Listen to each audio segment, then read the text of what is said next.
আসসালামু আলাইকুম রহমতুল্লাহ। আমি মির্জা তারিকুল ইসলাম আছি আপনাদের সাথে। আমি আজকে অত্যন্ত গুরুত্বপূর্ণ একটা বিষয় আপনাদের সাথে শেয়ার করব বলে মনস্থির করলাম। এই কারণে বিষয়টি ইন্টারনেটে আজ কদিন ধরে ঘুরপাক খাচ্ছে। এই বিষয়টাই খুব গুরুত্বপূর্ণ ভিউয়ার্স। বিষয়টা হচ্ছে এই যে বৈষম্য বিরোধী ছাত্র আন্দোলনে এত বড় একটা বিজয় হলো, বাংলাদেশ দ্বিতীয়বার স্বাধীন হলো বলে আমরা মনে করছি। এই স্বাধীনতা যেন অক্ষুণ্ণ থাকে, যেন কারোর কারণে অথবা কোনো কারণে যেন এটা ধূলিসাৎ না হয়। তাই আজকের এই বিষয়টা অত্যন্ত জরুরি বলে আমি মনে করি। আমি চেষ্টা করব আপনাদের সামনে বিষয়টার বিশ্লেষণ করার জন্য। তো সেই বিশ্লেষণের ক্ষেত্রে আমি অবশ্যই এর ভেতরের দিকে যাব। তার আগে আমাদের সামনে একটা পত্রিকার একটা নিউজ আপনাদের আমি পড়ে শোনাই। সেটা হচ্ছে ইত্তেফাকের। হেড করেছে শেখ হাসিনার নির্দেশে সব করেছেন, স্বীকার করেছেন আনিসুল হক। ভিউয়ার্স, আনিসুল হক স্বৈরাচার শেখ হাসিনার সময়ের অত্যন্ত গুরুত্বপূর্ণ একজন ব্যক্তি। গুরুত্বপূর্ণ মন্ত্রণালয়ের দায়িত্ব তিনি পালন করেছেন, আইন মন্ত্রণালয়ের দায়িত্ব। ভিউয়ার্স, সেরকম একজন ব্যক্তি যিনি নীতি নির্ধারণী ফোরামে আইন মন্ত্রণালয়ের দায়িত্ব থেকেও নীতি নির্ধারণীতে অংশগ্রহণ করতেন। তেনাকে গ্রেপ্তার করার পরে তিনি যে কথাগুলো বলেছেন আদালতের স্বীকারোক্তিতে, আমরা সেই স্বীকারোক্তির কথাগুলো একটু একটু করে শুনি, তার সেই সাথে সাথে তার বিশ্লেষণের চেষ্টা করব। ভিউয়ার্স দেখুন, ইত্তেফাক 18 আগস্ট 2024। এইখানে লিখেছে যে সাবেক প্রধানমন্ত্রী শেখ হাসিনার নির্দেশে অরাজকতা ও রাজনৈতিক সহিংসতার ঘটনার দায় স্বীকার করেছেন আওয়ামী লীগ সরকারের সাবেক আইনমন্ত্রী আনিসুল হক। ভিউয়ার্স, দায়টা তিনি শেখ হাসিনার দিচ্ছেন, কিন্তু সেই নীতি নির্ধারণী ফোরামে তিনিও তো একজন সদস্য, তিনি তো অংশগ্রহণ করতেন নীতি নির্ধারণীতে।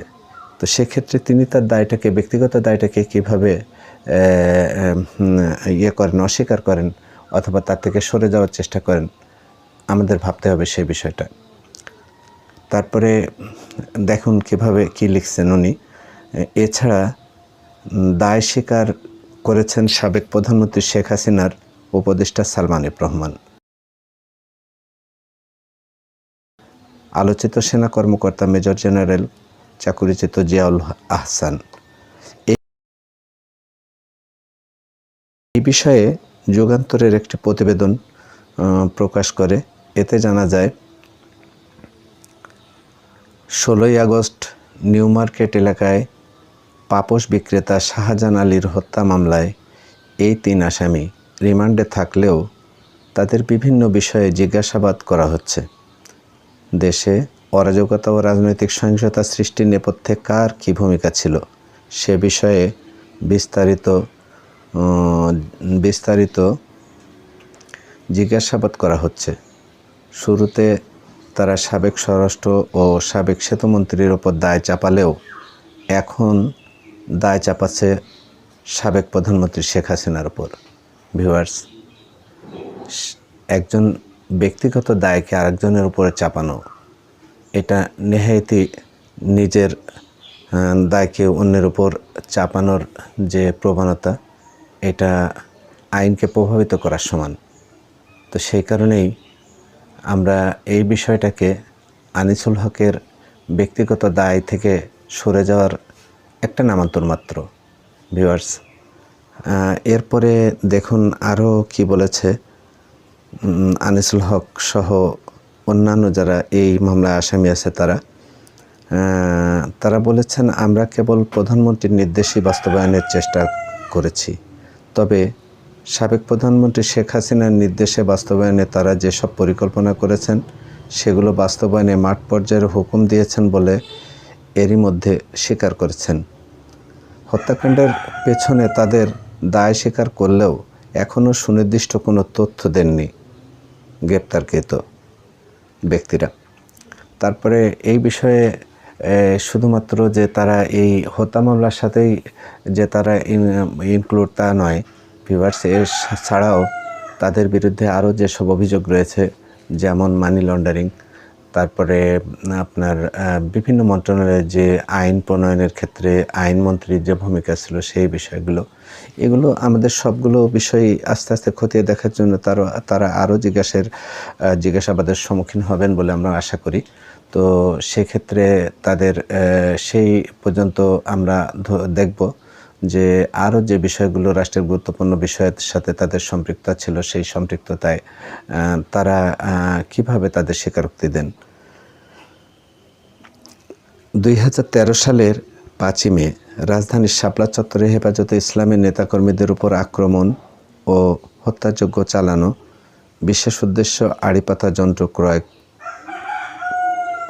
ভয় দেখিয়ে ক্ষমতা কক্ষিগত করতে আয়নাঘরের কনসেপ্ট তৈরি এবং বহু মানুষকে গুম করার বিষয়ে তাদের হাত রয়েছে বলে তারা স্বীকার করেছে।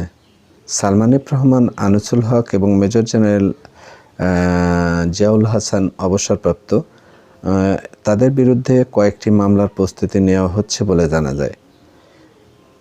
অর্থাৎ তাদের বিরুদ্ধে আরও যেসব অভিযোগে তারা অভিযুক্ত, যেমন জিয়াউল হাসান যখন র্যাবে কর্মরত ছিলেন তখন তার বিরুদ্ধেও এই ধরনের নানান রকম গুম খুনের বিষয়গুলো জড়িত ছিল। যেহেতু তিনি র্যাবের ডিজি ছিলেন, সেই কারণেই তাকে অবশ্যই সে বিষয়টাও আদালতের স্বীকারোক্তিতে বা জিজ্ঞাসাবাদের স্বীকারোক্তিতে তাকে সে বিষয়ে মুখ খুললে আমরা বিস্তারিত বিষয় জানতে পারবো। আর একটা বিষয় হচ্ছে যে আনিসুল হক আইনমন্ত্রী হিসেবে খুব গুরুত্বপূর্ণ একটা মন্ত্রণালয়ের দায়িত্বে ছিলেন। বিশেষ করে যত আইন প্রণয়ন হয়েছে তার মন্ত্রণালয় থেকেই, আবার বিভিন্ন বিষয় নিয়ে তিনি সিদ্ধান্ত দিতেন, বিভিন্ন সময় ব্রিফ করতেন। এই সবগুলো বিষয় আপনার এর পরবর্তীতে আমরা দেখব বিভিন্ন আইন আমলে আসলে পারে তার জিজ্ঞাসাবাদে তিনি কী জবাব দেন। যেসব ঘটনায় মামলা হবে সেগুলোর মধ্যে রয়েছে শেয়ার কেলেঙ্কারি, অর্থাৎ মতিঝিলের শাপলা চত্বরে হেফাজতে ইসলামের নেতাকর্মীদের উপর আক্রমণ, নিধন, আড়িপাতার যন্ত্র পেপাসাস সফটওয়্যার ক্রয়, আয়নাঘর কনসেপ্ট এবং অসংখ্য গুম খুন সহ নানা আর্থিক অনিয়ম দুর্নীতির ঘটনা। এইসব বিষয়ে মামলা হতে পারে, বা মামলা হলে তখন তাদের জিজ্ঞাসাবাদে তারা কী জবাব দেন আমরা সেটা নিশ্চয়ই সেই পর্যন্ত অপেক্ষা করব। এই বিষয়ে শেখ হাসিনা তথা তার সাথে যারাই জড়িত থাক বা যেসব বিষয়ে যারা ইন্ধনদাতা আছেন, আমরা আশা করি দেশের প্রচলিত আইনে তাদের বিচার হবে বা তারা অবশ্যই জবাবদিহিতা করবেন তার জন্যে। এরপরে আমরা আসছি ঢাকা মহানগর পুলিশের সংশ্লিষ্ট সূত্রে জানা যায় যে রিমান্ডে থাকা আসামিরা সালমান এফ রহমান এবং আনিসুল হকের দেওয়া তথ্য অনুযায়ী জিয়াউল হাসানকে গ্রেপ্তার করা হয়েছে। তারা তিনজনই এখন নিউ মার্কেট থানার একটি হত্যা মামলায় ঢাকা মহানগর গোয়েন্দা পুলিশ ডিবি হেফাজতে রিমান্ডে আছেন। এদিকে যে মামলায় তাদের রিমান্ড নেওয়া হয়েছে সেই মামলায় এজাহার সংশোধন করা হচ্ছে। মামলার বাদী শনিবার 17 আগস্ট সংশোধনী এজাহারে থানায় জমা দিয়েছেন, পরে সেটি আদালতে পাঠানো হয় বলে সংশ্লিষ্ট সূত্রে জানা গেছে। ডিএমপির নিউ মার্কেট থানায় দায়ের হওয়া হকার পাপোশ বিক্রেতা শাহজাহান আলী হত্যা মামলায় গত মঙ্গলবার 13 আগস্ট গ্রেপ্তার করা হয় সালমান এফ রহমান এবং আনিসুল হককে। বুধবার 14 আগস্ট তাদের আদালতে হাজির করে 10 দিনের রিমান্ড নেওয়ার আবেদন জানায় পুলিশ।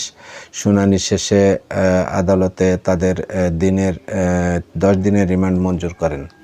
পরে আদালত থেকে সরাসরি তাদের ডিবি কার্যালয়ে নেওয়া হয় এবং গ্রেপ্তারের পর শুক্রবার 16 আগস্ট জিয়াউল হাসানকে এই মামলায় আদালতে হাজির করে তার 10 দিনের রিমান্ড চাওয়া হয়।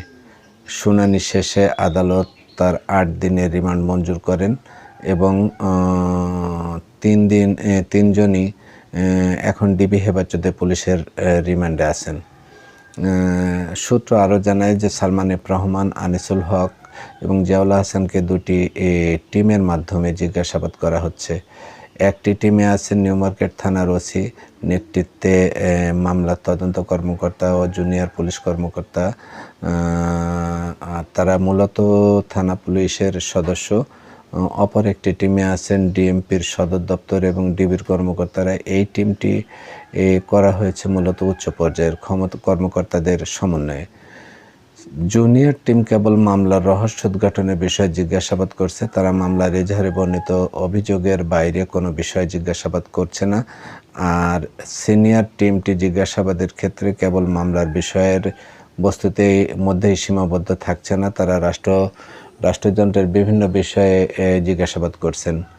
জিজ্ঞাসাবাদের সময় আসামিরা কী ধরনের অভিব্যক্তি প্রকাশ করেছেন জানতে চাইলে সংশ্লিষ্ট কর্মকর্তা বলেন, আনিসুল হক বেশিরভাগ সময়ই হাসছেন, বলে প্রধানমন্ত্রী শেখ হাসিনা আমাদের যে গাইডলাইন দিতেন আমি সেই গাইডলাইনে ফলো করেছি মাত্র।